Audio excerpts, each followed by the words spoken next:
अस्सलाम वालेकुम, welcome to second class of graphic designing.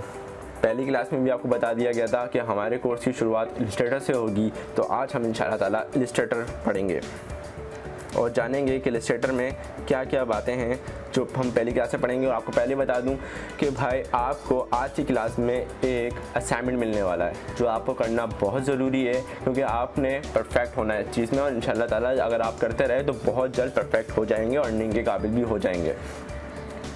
चलें शुरू करते हैं अपनी क्लास। जो आज का असाइनमेंट दूंगा वो आपको बता दूंगा क्या क्या करना है, कैसे करना है, और बहुत ही ज़्यादा आसान सा असाइनमेंट होगा, घबराने की ज़रूरत नहीं है। यहाँ पे आपके पास इलस्ट्रेटर पे यहाँ पे आपके पास वो वर्क शो हो रहा होगा जो आपने पहले कभी पुराने टाइम में किया हो। लास्ट टाइम जो किया होगा वो आपने यहाँ पे सारा शो हो रहा है। आपने बोला नहीं भाई हमें तो नया काम करना है, न्यू वर्क के लिए आपने क्रिएट न्यू कर दिया। जैसे आपने क्रिएट न्यू पे क्लिक करा, एक न्यू डॉक्यूमेंट का अपना विंडो खुल के आई है। यहाँ पे आपके पास आर्ट बोर्ड का साइज सेट करने का ऑप्शन आ रहा है। अपनी मर्ज़ी का कोई भी आर्ट बोर्ड आप सेट कर सकते हैं। अभी इन सब चीज़ों को इग्नोर करें, अभी हम इस चीज़ में नहीं पढ़ना चाहते कि भाई ये अपना आईफोन क्यों लिखा हुआ आ रहा है, लेटर क्यों लिखा हुआ आ रहा है। अभी हम खाली इसको समझने की कोशिश करें जो आपको समझाने की कोशिश कर रहा हूँ मैं। आपने बस सिंपल सा यहाँ पे देखना है अपनी मर्ज़ी का। अगर आपने कोई आर्ट बोर्ड की हाइट विड्थ देनी है तो ये दे सकते हैं। अपनी मर्ज़ी का कोई हाइट देनी है तो आप ये देखते हैं, यहाँ पे लिख सकते हैं। ये डिफ़ॉल्ट mm में हुआ हुआ है। आप इंच में लिखेंगे तो इंच में भी एक्सेप्ट हो जाएगा, लेकिन वो अपना mm में कन्वर्ट कर देगा। तो आप इंच में आप यहाँ पे लिख दीजिएगा, यानी जिस यूनिट में आप लिखना चाहें, और विड्थ यहाँ लिखेंगे, हाइट यहाँ लिखेंगे अगर चाहते हो तो। अगर अपनी मर्ज़ी का कोई विड्थ हाइट देना चाहते हो, वैसे मैं अभी A4 साइज़ ले रहा हूँ और मैंने क्रिएट किया। अब ये जो आर्ट बोर्ड मेरे सामने खुल के आया है, ये क्या है? ये एक A4 साइज़ है। यहाँ पे आपको सारे टूल शो हो रहे हैं कि ये टूल कौन कौन से हैं, क्या किस टूल का क्या काम है, हम अभी बाकायदा पढ़ेंगे। यहाँ पे सारे फंक्शन शो हो रहे हैं। यहाँ पे आपको पास बहुत सारे फंक्शन दिए हुए हैं जिनको हम आहिस्ता आहिस्ता पढ़ते रहेंगे कि किस फंक्शन का क्या काम है। और यहाँ पे आपके पास अपना किसी की ओपेसिटी कम ज़्यादा करने का ऑप्शन होता है, और अपना स्टॉक मोटा या पतला करने का ऑप्शन होता है। ये हम आहिस्ते से पढ़ेंगे। तो आज की क्लास में हम पढ़ने क्या जा रहे हैं भाई? सबसे पहले हमें पढ़ेंगे ये सिलेक्शन टूल। सिलेक्शन टूल क्या होता है? किसी भी चीज़ को सिलेक्ट करने के काम आता है। और डायरेक्ट सिलेक्शन टूल क्या होता है? ये किसी भी शेप के किसी एक पॉइंट को सिलेक्ट करने के काम आता है। अभी आपको सेलेक्ट करके दिखाता हूँ मैं। फिर ये पेन पॉइंट है, इससे आप क्या, पेन टूल है, पेन टूल से आप क्या करेंगे? अपनी मर्जी का कोई भी शेप क्रिएट करेंगे। अब आपको मैं दिखाता हूँ इसका काम। ये जो है, इसको अगर आप इसके पास अपना की लेके जाएं, इसको होवर करेंगे तो आपके पास क्या आएगा? सिलेक्शन टूल का क्या लिखा हुआ आ रहा होगा? सिलेक्शन टूल के साथ V लिखा हुआ है। तो V का मतलब है इसकी शॉर्ट की क्या है? इसकी V है, शॉर्ट की इसकी V है। तो आप देखें, इसको सिलेक्ट करना चाहिए, ये सिलेक्ट हो गया इस तरीके से। इसको सेलेक्ट करना चाहें, ये सिलेक्ट हो गया।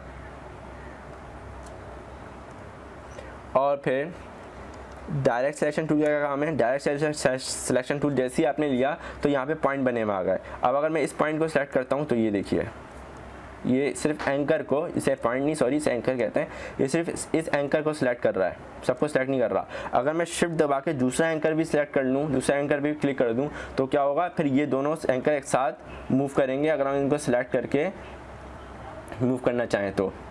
और ये देखिए, इसको राउंड करने के इस तरीके से अगर इस पर क्लिक करके इसको मैं ऐसे करता हूँ, ड्रैग करता हूँ, ये राउंड हो जाएगा। आपको समझ में आ रहा होगा कि डायरेक्ट सिलेक्शन टूल का क्या वर्क है। ये आपको समझना बहुत ज़रूरी है। यही सारे काम हैं जो आपको असाइनमेंट में काम आएंगे। फिर उसके बाद टेक्स्ट टूल। टेक्स्ट टूल से क्या होता है? टेक्स्ट टूल से बेसिकली आप, जैसा कि नाम है इसका, टेक्स्ट टूल से आप कोई भी चीज़ टेक्स्ट टाइप कर सकते हैं।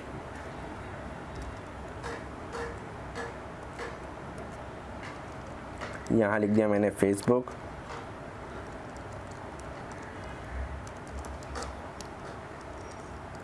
और मैं चाह रहा हूँ इसका साइज़ बड़ा करना, तो साइज़ बड़ा करने के लिए आपने इसको पूरा सिलेक्ट करा। यहाँ से आपके पास आ रहा है साइज़, अपनी मर्ज़ी का कोई भी साइज़ आप जो है 72, अगर 72 से बड़ा चाहिए तो आप यहाँ से जाएं और यहाँ पे 100 भी कर सकते हैं। यहाँ पे ले जाके आप टाइप कर दें 100, तो ये 100 का हो जाएगा। फेसबुक क्यों लिखा है मैंने? क्योंकि आपका जो पहला वो आ रहा, अच्छा ये मेरे काम का नहीं, इसको सेलेक्ट किया और डिलीट दबाया तो डिलीट हो गया। इसी तरीके से ये लिखा हुआ आ रहा है, इसको सेलेक्ट किया, ये दबाया डिलीट हो गया, इसको सेलेक्ट किया और डिलीट कर दिया, इसको सेलेक्ट किया डिलीट कर दिया। सेलेक्ट की शॉर्ट की क्या होती है? वी। तो फेसबुक का लोगो आपको बनाने का पहला असाइनमेंट दिया जा रहा है और बहुत ही आसान है और समझाऊंगा किस तरीके से।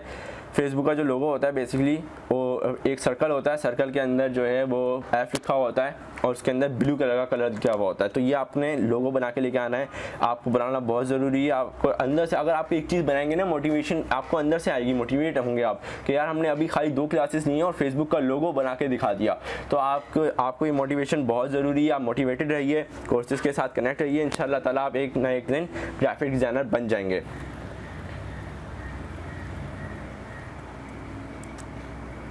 अच्छा भाई, आप ये शेप टूल, इसके बाद हम पढ़ेंगे शेप टूल। शेप टूल में क्या, आपने यहाँ पे राइट क्लिक करना है, आपने बहुत सारे शेप नज़र आ गए। ये हमारे पास रेक्टेंगुलर बन रहा है। इसकी अगर आपको विड्थ ज़्यादा लेनी है तो आपने इस तरीके से ड्रैग करना है, और अगर हाइट ज़्यादा लेनी है तो आपने इस तरीके से ड्रैग करना है। और गाइस अगर आप चाहते हैं कि बिल्कुल परफेक्ट स्क्वायर बने, जो आपकी विड्थ हो या आपकी हाइट हो, दोनों विड्थ और हाइट की लेंथ जो है वो सेम हो, तो आपने क्या करना है, शिफ्ट दबा के फिर आपने क्या करना है, अपना लेफ्ट एरो की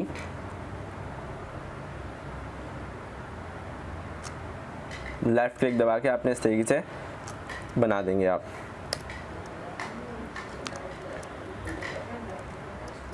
शिफ्ट दबा के माउस का लेफ्ट क्लिक और फिर ट्रैक।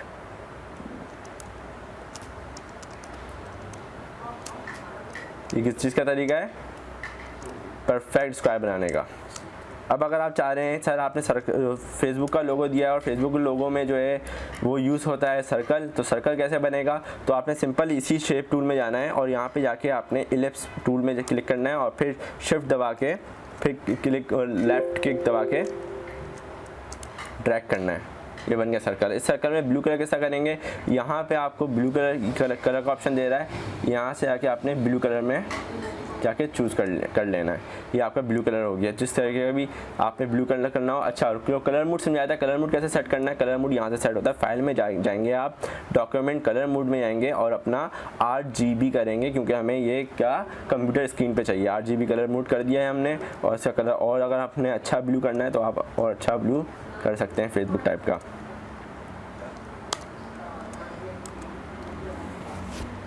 मिलते हैं अपनी नेक्स्ट वीडियो में। आप जब तक अपना कोर्स का कंप्लीट असाइनमेंट कर लीजिएगा और असाइनमेंट करने के बाद सबमिट करवा दीजिएगा। डिस्क्रिप्शन में दोनों चीज़ों के लिंक मौजूद हैं, ग्रुप के भी और इंस्टाग्राम के भी, दोनों में से कहीं भी आप चाहें वहाँ पे अपना असाइनमेंट सबमिट करवा सकते हैं और अगर कोई भी क्वेश्चन हो तो उससे पूछ भी सकते हैं। शुक्रिया, मिलते हैं अपनी तीसरी क्लास में।